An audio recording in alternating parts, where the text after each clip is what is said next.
Tudo em ordem. Esta história é real. Contém cenas de violência. Verifiquem a luz. Luz inadequada. Pode não ser adequado a todos. Pelas acusações recebidas, pensamos que ele estaria armado e que ele não ia querer ir com a polícia sem problema se a gente simplesmente batesse na porta. Verificando a luz. Agora sim, tudo bem. 7 de abril de 2011. Katy, Texas. Não queríamos que ele soubesse que ia ser pego, então uma das coisas que tentamos fazer foi pegá-lo desprevenido.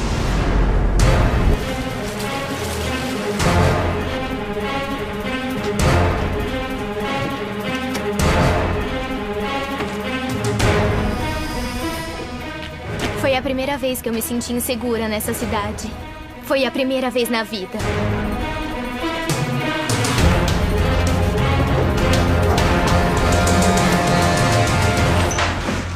No chão! No chão!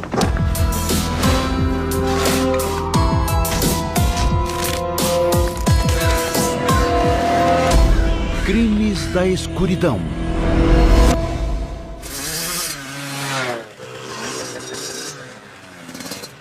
3 de abril de 2011, 4 dias antes.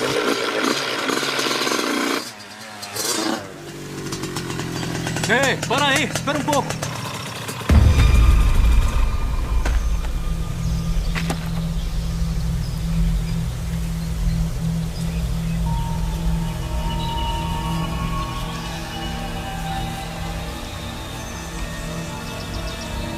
Meu Deus, ela tá morta. Vamos dar o fora daqui. A primeira chamada que eu recebi foi de uns garotos que estavam andando de moto e tinham encontrado um corpo na floresta. O corpo é de uma jovem, escondido em uma área de floresta em um bairro suburbano de Katy, no Texas.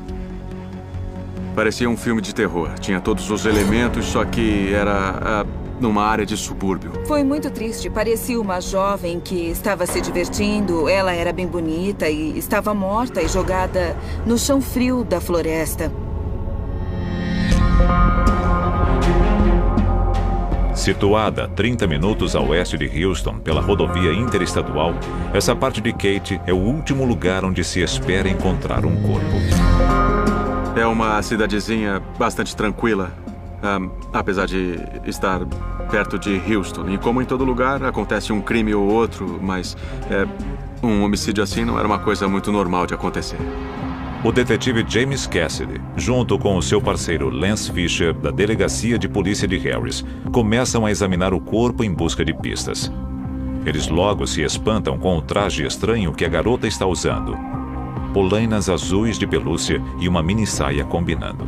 Era uma roupa estranha, no mínimo. Na hora achamos que provavelmente era o corpo de uma prostituta ou, sei lá, alguma coisa do tipo.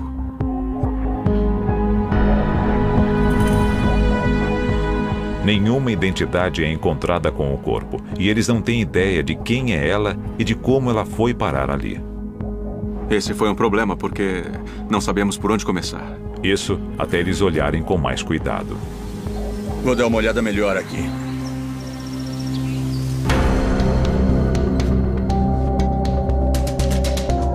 Conforme examinam o corpo, fica claro para os detetives que eles estão lidando com um assassino de sangue frio.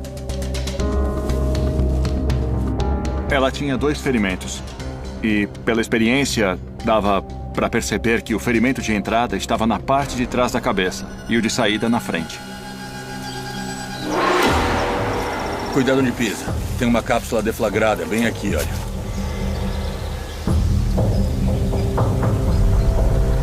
Era a única coisa que eles sabiam, que a morte tinha sido causada por uma 9mm. A causa da morte é clara. Uma bala na cabeça. Mas essa é a única pista encontrada. Perto do corpo, os investigadores percebem uma coisa fora de lugar. Um trecho de terra revirado em meio ao chão duro. O que que eles não conseguem dizer ao certo é como essa descoberta se encaixa no cenário da moça morta na frente deles. É frustrante a gente ver coisas que não se encaixam, que não podem ser explicadas, que a gente não entende por que está daquele jeito. É muito frustrante. Até que eles possam determinar a identidade da moça, Fisher e Cassidy sabem que será quase impossível reconstruir a história do que aconteceu com ela. Naquela hora, o nosso objetivo era identificá-la. Precisávamos descobrir quem ela era e com quem ela tinha estado para conseguir entender o que tinha acontecido. Na tentativa de encontrar respostas, a polícia se volta para a tranquila rua sem saída perto de onde o corpo foi encontrado. Não sei. Nada. Tava tudo normal aqui. E quando a notícia sombria se espalha, todos se enchem de medo. Tudo bem, sou o detetive Fisher. O que sabe? Aqui na rua. Todo mundo queria saber mais. Queriam saber se corriam perigo. E a gente tentou acalmar os ânimos. Mas o que aconteceu? A gente não viu nada. Não dá pra saber. Tudo o que se sabe é que tem um corpo no meio da floresta. Não se sabe se tem relação com a vizinhança nem nada, mas com certeza é uma coisa isolada. A polícia tenta tranquilizar a comunidade da melhor forma possível. A gente queria encontrar alguém que tivesse visto algum carro suspeito na rua ou alguma coisa suspeita no bairro, mas não, ninguém tinha visto nada diferente. A polícia não consegue encontrar ninguém que tivesse visto alguma coisa diferente na noite do crime, mas eles encontram alguém que se lembra de ouvir algo fora do normal. Pois não, senhora? Bom, eu acho que percebi uma coisa. Pode falar. Ontem à noite eu... Paige Halbert é uma aluna do ensino médio e vive no bairro próximo à floresta.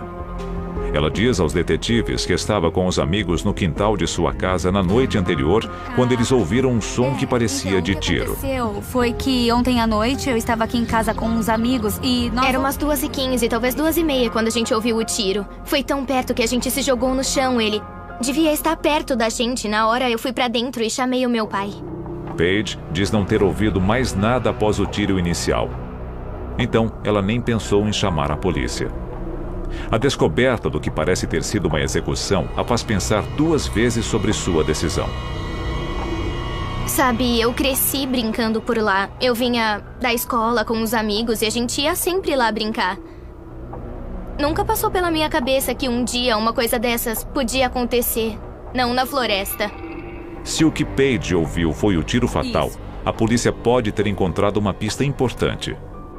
Baseado nos números dados pela vizinhança e pelas pessoas que tinham ouvido o tiro, aquilo parecia consistente com o horário de morte da vítima.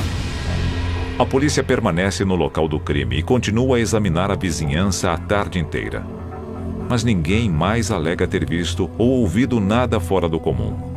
E ninguém faz ideia de quem pode ser a jovem assassinada. Todo mundo queria saber quem era ela. E também tava todo mundo torcendo para que ela não fosse alguém do bairro, sabe? De uma família conhecida. Com pouco além do traje estranho e do testemunho de Paige Halbert com que trabalhar, os detetives retornam à delegacia e põem-se a investigar os registros de pessoas desaparecidas, além de sites oferecendo serviços de prostituição a fim de encontrar respostas. Queríamos encontrar alguém que tivesse algum fetiche por aquela roupa, ou alguém que tivesse postado fotos daquela roupa. Os detetives sentem que o tempo para resolver o caso está acabando. E isso significa que um assassino de sangue frio ainda está à solta.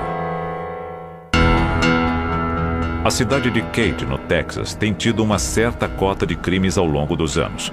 Alguns casos de violência doméstica, algum assalto que não deu certo, mas no dia em que uma jovem desconhecida aparece assassinada no subúrbio da cidade, os detetives se veem às voltas com um enorme mistério, do tipo reservado apenas às grandes cidades como Houston, por exemplo. Eu fiquei em choque.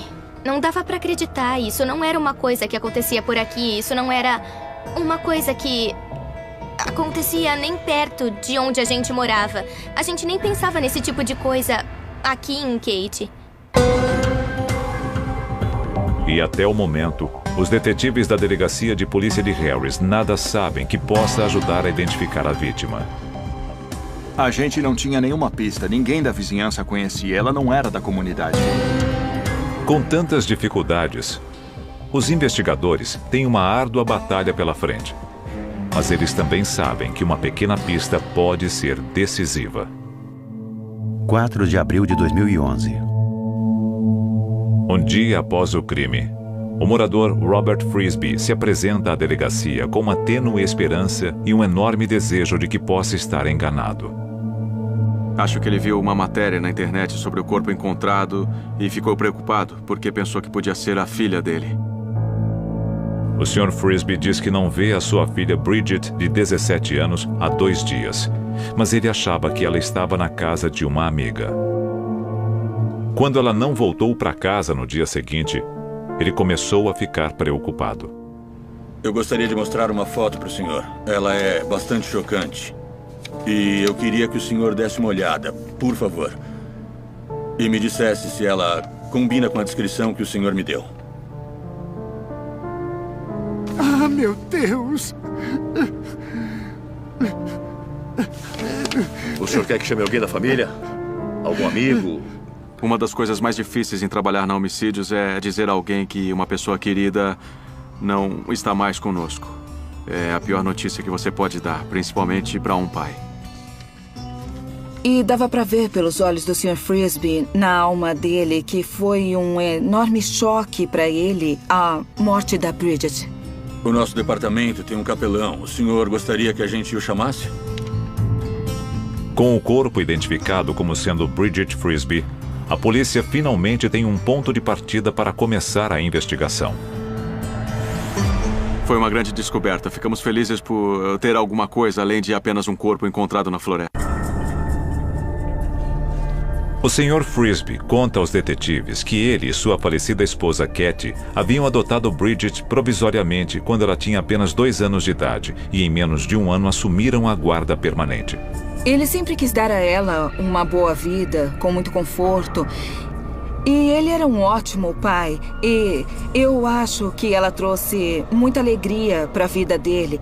Então era uma coisa mútua, um ótimo relacionamento. Quando a notícia da morte de Bridget chega àqueles que a conhecem, todos ficam perplexos. Eu não sabia o que fazer. Eu chorei, eu fiquei perdido, tremendo. Eu não sabia o que fazer e eu não acreditava. Aquilo não era possível. Não podia ser. Isso não aconteceu. Isso não aconteceu. Eu tinha falado com ela ao telefone um dia antes. E ninguém consegue imaginar quem em Kate poderia querer fazer mal a Bridget Frisby, uma garota divertida com toda a vida pela frente. Posso dizer que com certeza nunca mais vai ter ninguém como ela, assim, tão cheia de vida. Agora o trabalho dos detetives é descobrir quem não via Bridget de forma tão positiva e procuram as respostas com o Sr. Frisby. Ele conta que, na noite do assassinato, ele havia levado Bridget e um amigo, um rapaz chamado Kendall Suttle, a uma festa em Houston. Na tarde daquele dia, ele a tinha levado para uma loja de fantasia para comprar uma roupa para ela. O Sr. Frisby conta que, quando eles chegaram, descobriram que a festa tinha sido cancelada. O que vocês querem fazer? Vamos pra casa. Tem certeza? Então, ele leva a filha e o amigo de volta para casa. Tá bom. Eu vou dormir. Boa noite, pai. Ele foi pra cama e ela ficou vendo TV com um amigo. Agora os detetives precisam descobrir se o amigo de Bridget, Kendall, estaria envolvido no assassinato. Todo mundo era considerado suspeito, inclusive o rapaz. Essa era uma coisa que a gente não podia esquecer. Não dá. Tá bom. Então a gente voltou pra casa. Mas o Sr. Frisby diz não saber de qualquer razão para Kendall querer ferir sua filha. Mas ele conhece alguém que poderia querer. Ele disse que a pessoa de quem ele mais desconfiava era o ex-namorado. O nome dele é Jonathan Larson. Eu não gostava dele. Agora a lista de suspeitos já tem 2 nomes. E a polícia decide começar pela última pessoa que eles acreditam ter visto Bridget viva, seu amigo Kendall Suttle. Os detetives descobrem que Kendall não tem ficha criminal. E assim que é chamado, ele aceita encontrar os detetives na loja de máquinas onde trabalha. Eu sou o detetive Fisher, ele é o detetive Cassidy. Os detetives começam a questionar Kendall e ele admite ter estado com Bridget na noite do assassinato, como o Sr. Frisby havia dito. Depois, ele diz aos detetives que foi embora após o Sr. Frisby ter ido para a cama. Na casa dela. A gente ficou vendo TV. Então falou com ela depois que foi embora? Falei. Ela me ligou. De acordo com Kendall, ela saiu escondida de casa para dar uma volta. Ele conversou com a Bridget, que disse que tinha um veículo do lado dela quando ela estava caminhando naquela área. Será que o veículo mencionado a Kendall teria alguma coisa a ver com o assassinato? A polícia pergunta se ele se lembra de mais alguma coisa que a moça teria dito sobre o veículo, mas ele diz que é tudo o que sabe.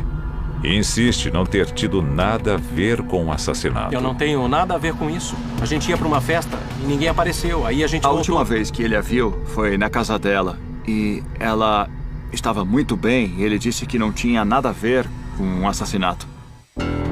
Mas Kendall também conta à polícia que Bridget estava bem chateada com uma briga recente que ela havia tido com Jonathan Larson, o ex-namorado. Os dois haviam terminado recentemente, depois de um namoro intermitente de alguns meses. A polícia consegue confirmar onde Kendall tinha estado na hora do assassinato. E como ele não teria motivos para desejar a morte de Bridget, o rapaz é descartado como suspeito. Não tínhamos razão para suspeitar dele, mas não dava para descartá-lo. Então ele ficou meio que no compasso de espera. Depois, os detetives dirigem a atenção para Jonathan Larson, um nome que tem aparecido bastante na investigação. Eles decidem fazer uma visita surpresa ao rapaz em sua residência, mal sabendo da surpresa que os espera.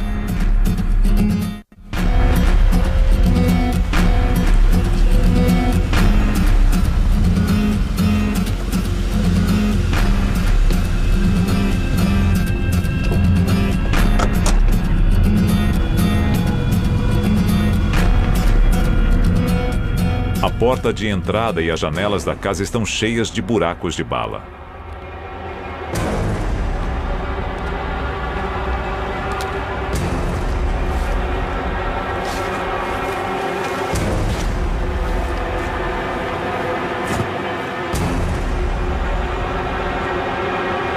E pela aparência do interior, parece que a família Larson teve que sair às pressas.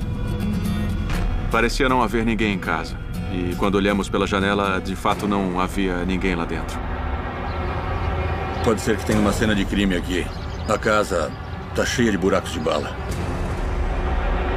Aparentemente, houve a denúncia de um carro que passou atirando contra a casa há 3 semanas.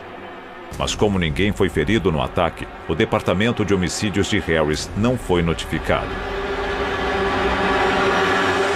Ninguém sabia ou tinha ideia do autor do ataque. Tudo o que eles tinham eram as balas encontradas pela casa, mas não tinham ideia de quem tinha sido. Cassidy e Fisher começam a se perguntar se esse ataque não estaria conectado com um assassinato. Na esperança de encontrar pistas que relacionem um crime ao outro, os detetives voltam a interrogar os moradores da vizinhança.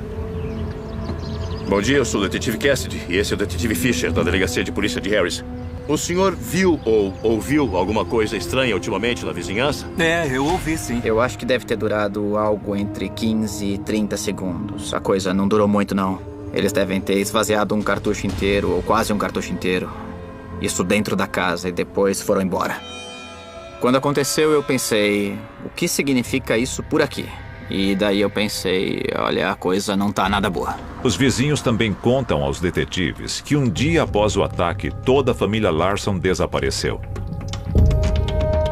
Mas o mais importante é que todas as testemunhas desconfiam do mesmo alvo: Jonathan Larson. Não foi um ataque qualquer sem um alvo definido. Eles atiraram naquela casa para atingir alguém de lá. E eu sabia que não era a mãe, não era o padrasto, eu sabia que era ele. O que eu acho é que o garoto tinha dormido com a garota errada, ou mexido com o traficante errado, ou, sei lá, provocado a pessoa errada, ou roubado a pessoa errada, eu não sei. Mas como Bridget Frisbee entra nessa história? Até agora, a única coisa a ligá-la ao ataque é o nome de Jonathan Larson.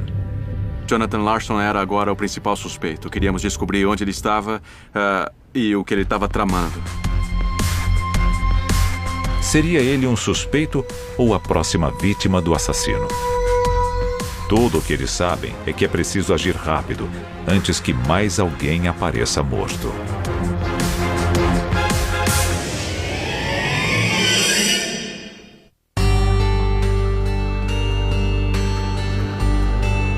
Katy, no Texas, é uma cidade entre dois mundos. Às vezes, quem a visita tem vislumbres do que ela foi um dia. Uma comunidade agrícola pitoresca, onde gerações de fazendeiros de arroz cuidaram das suas colheitas e vaqueiros cavalgaram pelas pastagens abertas. A gente já teve mais de 30 mil hectares de arroz nessa região. Hoje não é assim, acabou tudo. Mas aqui já foi uma grande comunidade agrícola. Hoje, a velha Katy está sendo engolida por uma versão mais moderna. Uma imensidão suburbana de redes de cafés e grandes lojas, próxima à imensidão urbana que é Houston. Se os dois mundos parecem estar em eterno conflito às vezes, é porque de fato estão. Quando eu era mais novo, eu ia para a escola em Katy e ninguém usava drogas lá. Nada de maconha. Quer dizer, era uma cidade pequena e com o tempo a gente se misturou com Houston e o crime veio junto. 5 de abril de 2011. 2 dias após o assassinato brutal da jovem Bridget Frisbee, de 17 anos, abalar a pequena cidade de Katy, no Texas, seus amigos ainda estão lamentando a morte da adolescente extrovertida. Ela conversava com todo mundo e, por causa do jeito dela, ela mudava as pessoas ao redor dela. Quando ela entrava num grupo de pessoas que estivessem quietas e que não estivessem conversando, ela acabava unindo todo mundo e o pessoal começava a conversar. Sempre que eu via ela, ela estava feliz, sempre falava oi, sempre era simpática. Ela sempre falava, tudo bem, que bom ver você de novo. Sabe, isso não devia ter acontecido. Os detetives da Delegacia de Polícia de Harris estão de olho em um suspeito promissor. Jonathan Larson, o ex-namorado de Bridget, de 17 anos. Agora, só é preciso encontrá-lo. Nós fomos para a escola local em Katy para ver se esse jovem ainda estava na escola. Detetive Muito prazer. Na secretaria da escola, a polícia descobre que Jonathan Larson não comparece às aulas há vários dias. Então, os detetives decidem investigar alguns dos amigos de Bridget e Jonathan. A gente precisava encontrar alguém que tivesse falado com ela naquela noite. Me fala o que você sabe sobre Bridget. Eles começam por um colega de classe de Bridget, Alex Olivieri, de 17 anos. Olha, a gente era amigo. Vocês já namoraram? Não, nunca. A gente sempre foi só amigo. Haviam me dito que ele não tinha questões disciplinares e nenhum tipo de problema, mas a direção da escola disse que ele era meio esquisito.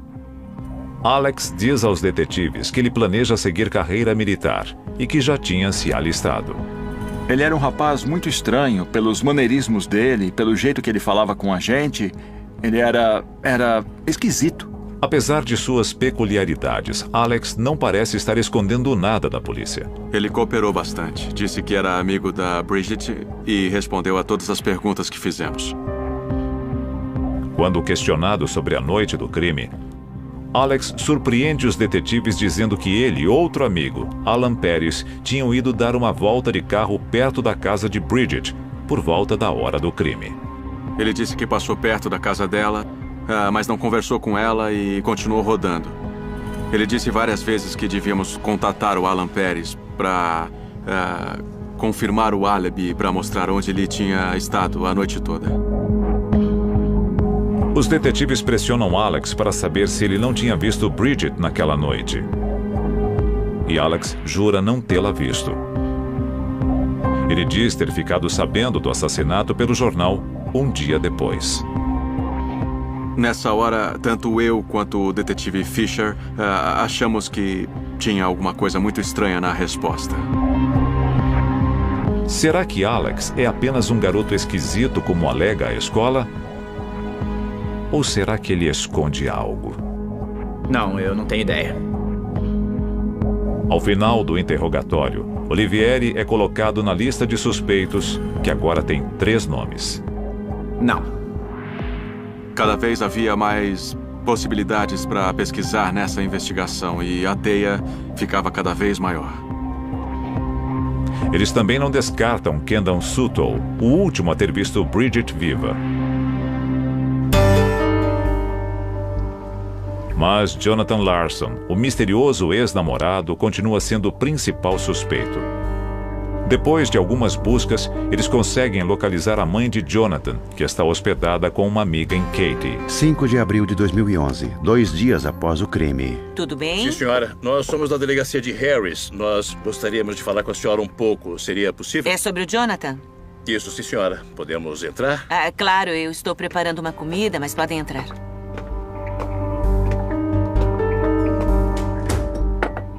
O que está havendo? A gente queria fazer umas perguntas sobre o tiroteio que ocorreu na sua casa há algumas semanas. Ah, então você Para já a surpresa sabe disso. deles, até mesmo a própria mãe de Jonathan não tem nada de bom a dizer sobre o garoto.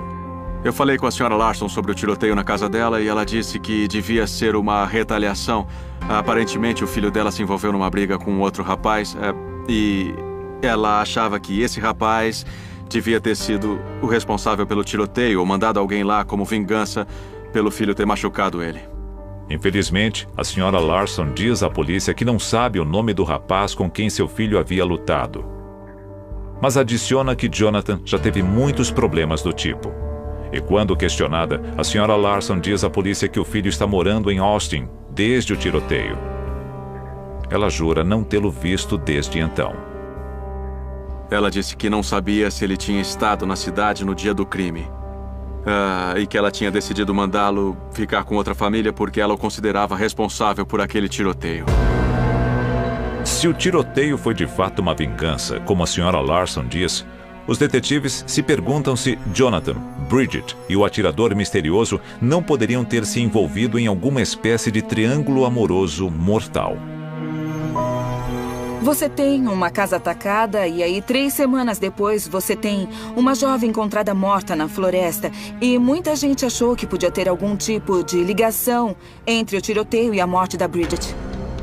Será que Jonathan não teria voltado à cidade sem o conhecimento da mãe e se vingado matando Bridget?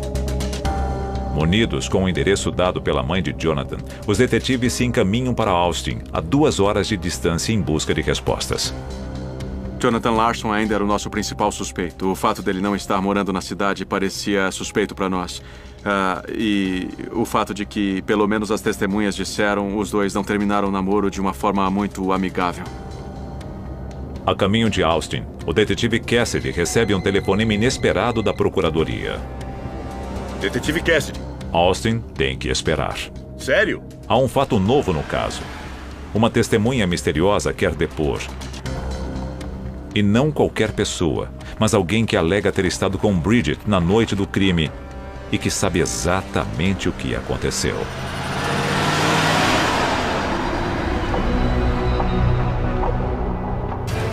Mas essa testemunha só dirá tudo o que sabe em troca de um acordo.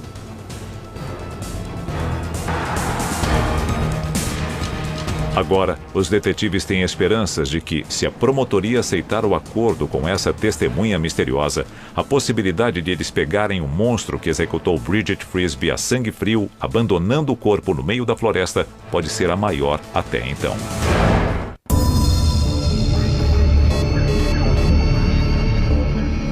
Os detetives da Divisão de Homicídios da Delegacia de Polícia de Harris estão ansiosos para solucionar a morte de Bridget Frisbee, quando se põem a caminho da procuradoria. Falaram que um advogado representando uma testemunha do crime tinha vindo com um fato novo e queria tentar fazer um acordo em troca do testemunho dessa pessoa. Será que essa testemunha pode colocar Jonathan Larson na cena do crime? a coisa mais importante era conhecer essa testemunha e ouvir a versão dela, e esperar que ela nos levasse ao Larson ou a uma outra pessoa. Depois de negociações de última hora, a Procuradoria aceita o acordo. Contanto que essa testemunha diga a verdade, ela terá imunidade. Eu acho que não vai ser tão complicado. Afinal de contas, é um caso simples, é só a gente fazer o que está sendo dito. Eles falaram com ele, viram como ele era, e o promotor na época que falou com ele tentou verificar a credibilidade dele como fazia com qualquer testemunha. A testemunha é Alan Pérez, um amigo da escola de Bridget e um nome conhecido pelos investigadores. Alex Olivieri tinha falado esse nome na nossa primeira entrevista na escola e disse pra gente procurá-lo, que ele podia ajudar e dizer que estavam juntos a noite toda e confirmar sua história. Agora, os detetives estão curiosos para saber o que essa testemunha tem a dizer. Alan Pérez não era o nome que esperávamos ouvir. Não era nele que estávamos pensando. E quando eles encontram Alan, os investigadores desconfiam que tudo pode ser uma perda de tempo. Ele chegou muito tímido e ele não estava muito abalado, mas estava com muito medo e ele queria fazer a coisa certa. Dava para ver que ele era um garoto que estava apavorado, mais do que nunca, por estar numa situação assim, e ele queria fazer a coisa certa. Mas quando Alan começa a falar, os detetives percebem que sua contribuição pode ser valiosa. Ele estava disposto a dar cada detalhe do que ele sabia, na minha opinião. Ele chegou e contou tudo o que tinha acontecido. E foi muito cooperativo. De acordo com Pérez, o ataque à casa dos Larsons e o assassinato de Bridget estão relacionados. E o alvo do ataque tinha sido, de fato, Jonathan Larson. Pérez diz aos investigadores que o autor do ataque à casa dos Larsons tinha sido um amigo de Bridget, como vingança por Jonathan tê-la traído. E quem é esse amigo? Ninguém menos que Alex Olivieri. O rapaz havia tomado como sua missão ajudar Bridget num período difícil. O John a feriu muito. Ele estava traindo ela. Na verdade, eu conheço a garota com quem ele a traiu. Na época eu não sabia, mas ele fez ela de boba e ela se sentiu muito usada. A Bridget tinha terminado com um garoto de quem gostava. E o Alex não conhecia esse garoto, mas viu como a Bridget ficou chateada, então sugeriu: escuta, você tá brava com ele? Eu dou um jeito nele pra você. E de acordo com Alan Pérez, é exatamente isso que Alex fez. Esvaziando um pente de 30 balas na casa dos Larsons antes de desaparecer na noite.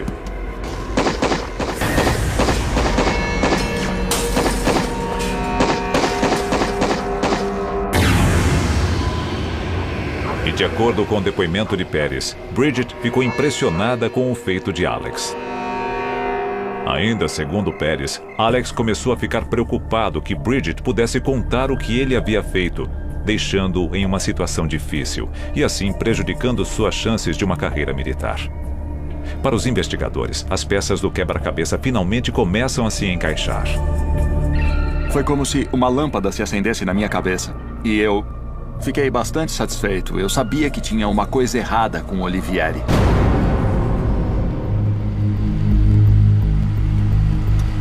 Alan Pérez alega que na noite do assassinato de Bridget, ele e Alex Olivieri tinham saído para dar uma volta por Katie, confirmando a história que Alex já tinha contado aos detetives na escola. O Alan era amigo do Alex Olivieri. Eles eram bons amigos, eles eram muito próximos, gostavam de sair juntos quase todos os dias.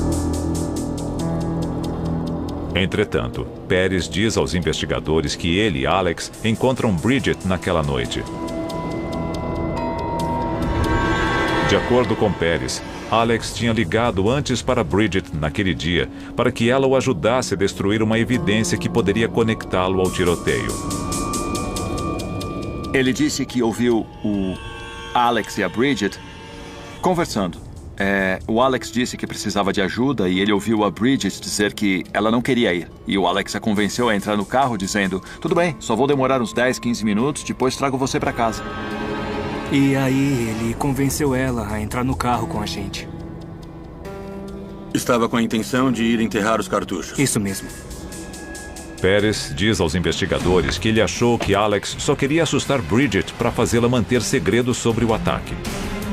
Alex Olivieri disse que Bridget Frisbee andava falando demais e ela precisava aprender uma lição. Pérez disse que ele achou que Alex Olivieri só queria dar um bom susto nela. Pérez jura que ele não tinha ideia do que Alex realmente iria fazer.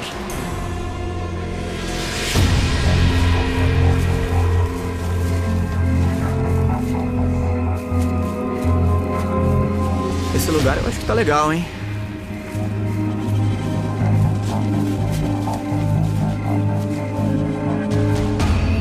Olha, eu não tô gostando de você contar na escola o que eu fiz na casa do Larson. Ninguém liga. Ele é um idiota. Você é quase um herói agora.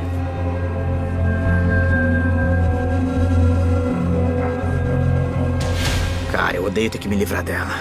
É só uma arma. Vai ter mais no exército. Cava, vai. Sim, senhor.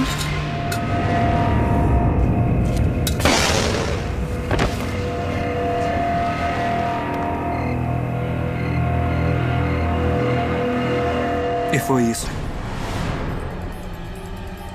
É uma história chocante. Mas por que os investigadores iriam acreditar em Pérez? Se for verdade, um garoto perigoso está à solta em Kate no momento, capaz de matar outra vez.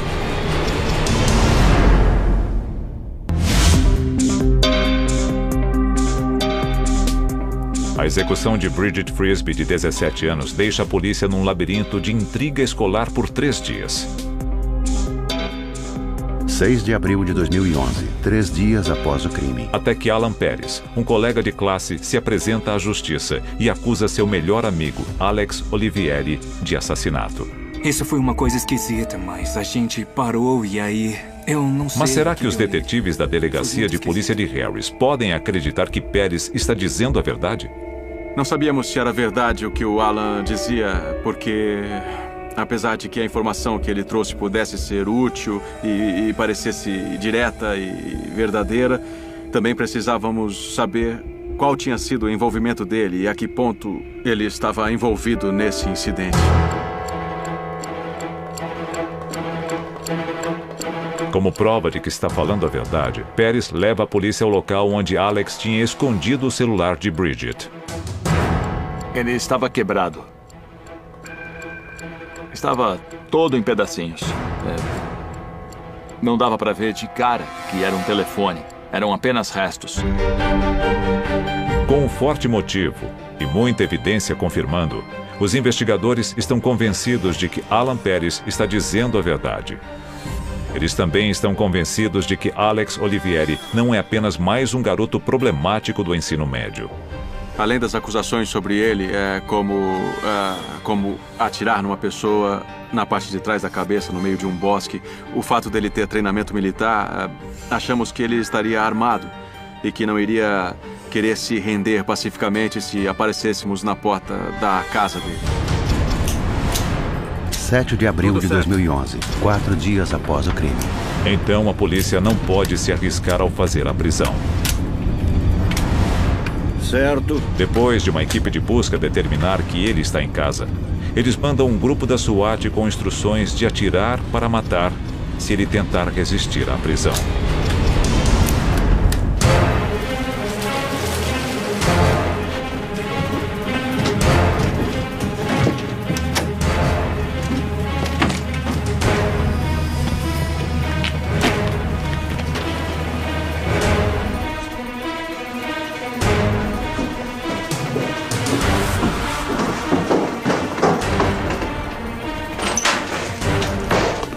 No chão! Tudo bem, calma. Vai pro chão agora! Calma, eu já entendi. Joelhos! No chão! Tudo certo.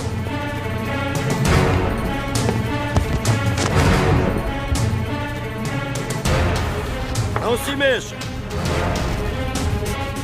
De acordo com os investigadores, o Alex não mostrou nenhum tipo de emoção. Ele estava muito calmo e achou quase engraçado que uma equipe da SWAT tinha ido buscá-lo.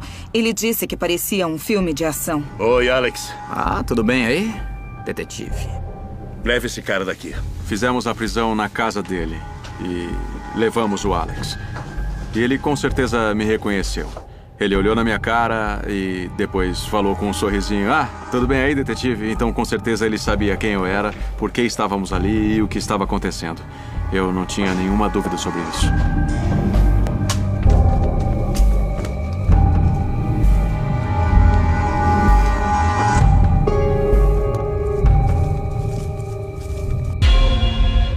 No dia 1º de agosto de 2012, Alex Olivieri, de 18 anos, é condenado por homicídio em 1º grau e recebe 60 anos em uma prisão federal.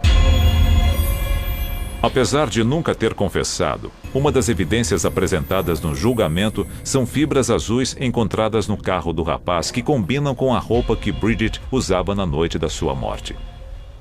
Ironicamente, o desejo de servir seu país é o que levou o rapaz a cometer esse crime hediondo. A identidade dele estava totalmente ligada à carreira militar. E se ele fosse acusado de um crime com armas de fogo, ele estaria acabado.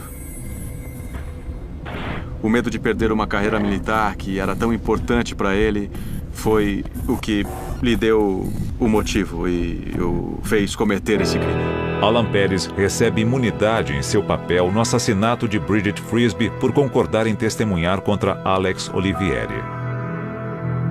Nesse caso, acreditamos plenamente que o Alan tinha dito a verdade, que ele foi apenas um espectador e que o Alex tinha arquitetado tudo.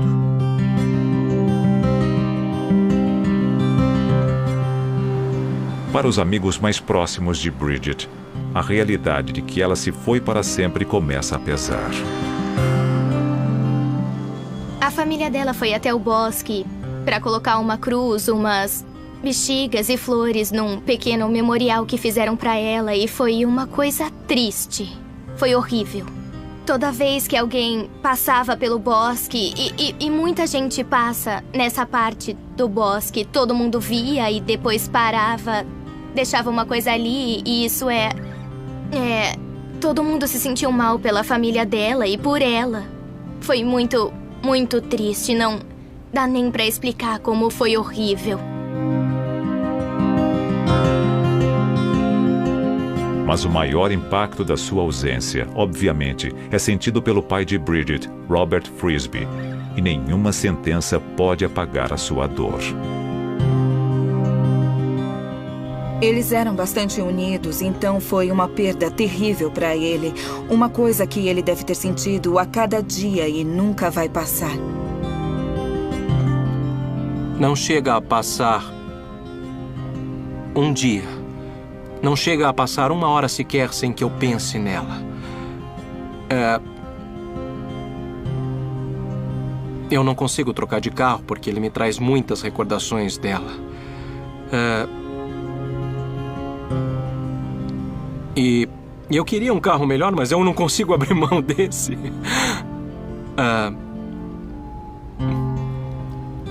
Eu penso nela todo dia.